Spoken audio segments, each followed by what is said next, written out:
Hey everyone and welcome to the P-Wing. Today we are going to talk about my second game in my crazy journey to get a 100% complete Super Nintendo library.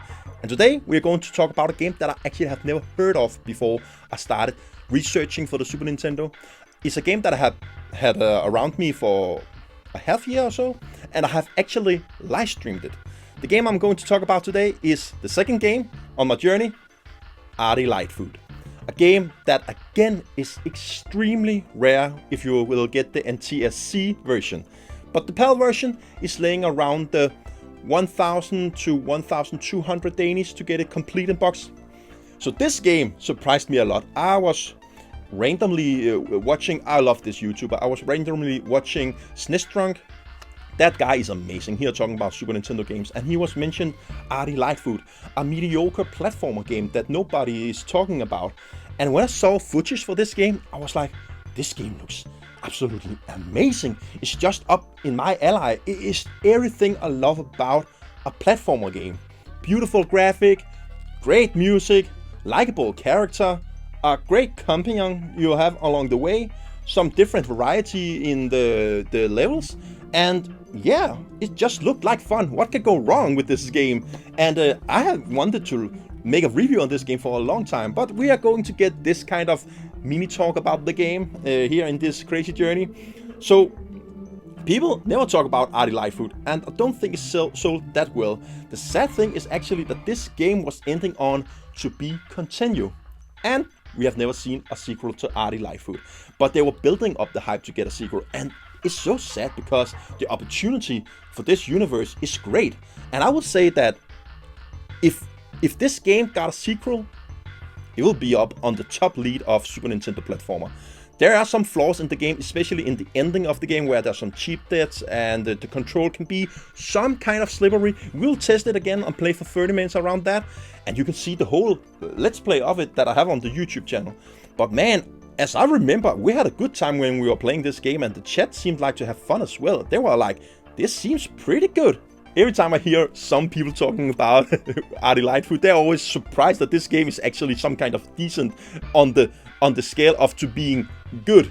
And the reason why people are so surprised by it is because it's made by Titus. And I'm like, what's up with Titus? I'm actually not sure. Let's check out here on the computer. What have Titus made? Oh. Oh. Oh. Is that you? Oh. Oh. Oh. Okay, so Titus doesn't have the Titus have some games that are questionable, at least to say. And yeah, there are the famous game as well on the Super Nintendo. What is it called? I don't have it in my collection. I really want to have it. There's another game that I will get down the line for the Super Nintendo where the game is not completed yet. They have never made a true ending to the game. It just ends. So I can't wait to talk about that game. Sadly, it's an expensive game, but we will come to it, of course. But let's check out. Maybe Ardy Lightfoot is one of the best games Titus have ever made. But because this game is, I would say, is a good game. But we will test it. Maybe something had changed since the last year since I played. we will test it, and we'll talk about it, yeah. But let's play Ardy Lightfoot, man. So yeah, here we go. Ardy Lightfoot, 1994. Ah, Titus! That little fox! Titus presents. Okay, let's see. Yeah. Beautiful start screen.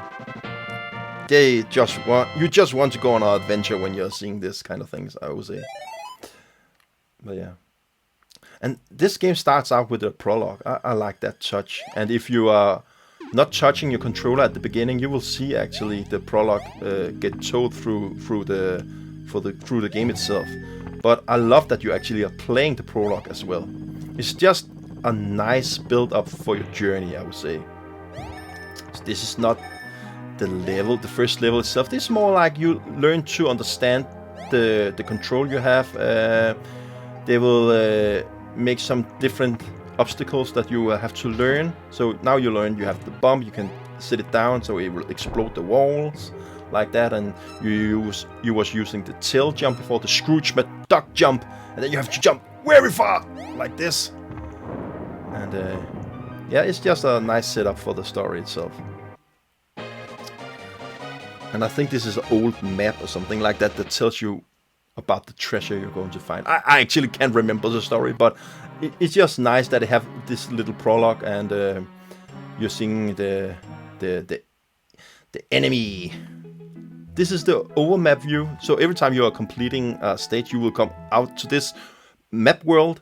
And I remember when I was playing it on the live stream, it was just like the world was opening up for you while you were playing it. So you discover some different areas you can't see at the beginning, but you're coming out to an island and you're sailing around. And it's just a nice way to unfold the journey you have. And the music in the old world is such a great touch. That was one of the things that the SNES Drunk was mentioned in his review, that he really loved the music in the game. And I was like, yeah, I really love the old world music in the game. So that was actually the reason why I was... And besides that, I actually think the game looked gorgeous. The music was a huge part for me to why I wanted to pick it up at the beginning. Oh, look at that. And it's just a nice first level where you are in a town that's burning down, and you can jump on the rooftops. It's not just normally a first level you normally see, and you can rescue the different villager, the people in the village. Yeah, it's just nice. And yeah, get treasures. If you was losing your little companion before you open this treasure, you will get him back, but you will get stars if you have him around. Oh, he was hiding. So the Scrooge McDuck jump is a little hard to pull off sometimes. It can be a little tricky, and that's the thing in the end game that can give you problems. Oh, we lost our little fella. Checkpoint.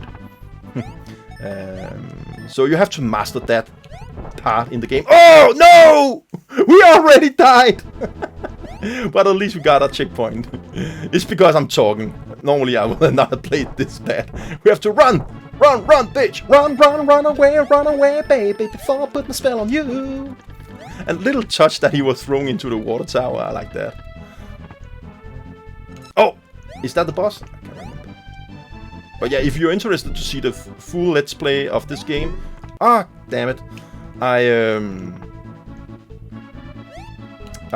have a let's play on it. So you can check the game from start to finish if you're interested.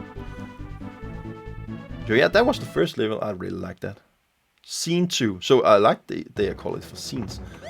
So we are on the ground here. I heard that one of the complaints about this game is that the color palette is a lot of brown all the time. I'm not agreeing on that. Yeah, of course we have some levels that is a lot of brown, but we have a forest level as well, and we have where you're on a boat with water, and we have a level where you're up in where there are stars around you in the nighttime. And I just think there's a lot of different variety in the levels, and the color palette is not only brown, I would say, but I heard some people complaining about that part.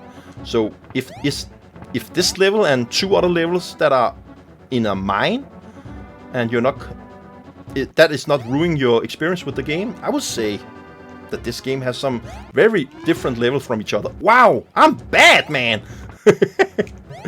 Let's go up here. I think there is an extra life up here, but we are captured now. Oh, I hope it's a little... Oh, it's a 1-up. But I think we... Oh, no! Oh! Okay, we have to be careful. Jump, motherfucker, jump! Taken straight out of Donkey Kong Country. I don't know what it is, but in so many Super Nintendo games, you have a minecart level. The Yogi Bear, this game, Donkey Kong Country, and a lot of more, probably. So, this is a boss level. Oh! We have to jump on him, like that.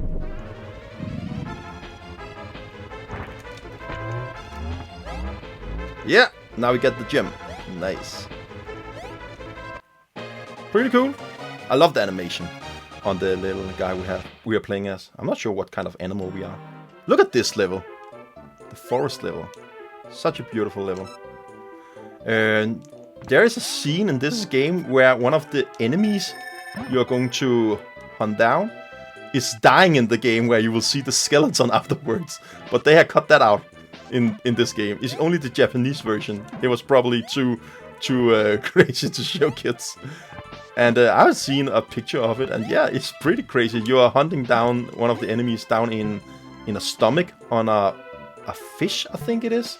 But as you can see, there are some beautiful areas in this game, and you can fly with your little guy over the spikes, and there are just a lot of variety in the game, I would say.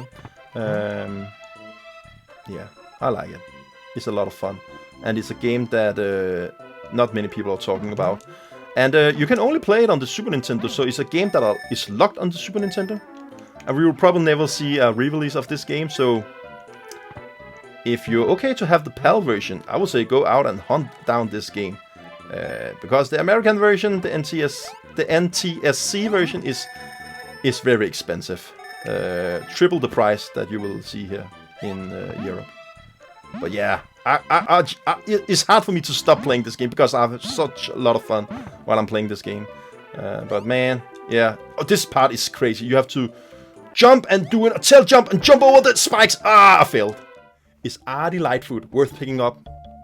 Isn't it obvious? Of course it is. I would say it's definitely worth picking up. I had a blast with it. Again, it gets my recommendation. Thank you so much everyone for watching the whole video. This was Lightfoot from the P-Wing. Purple love to you all. Bye.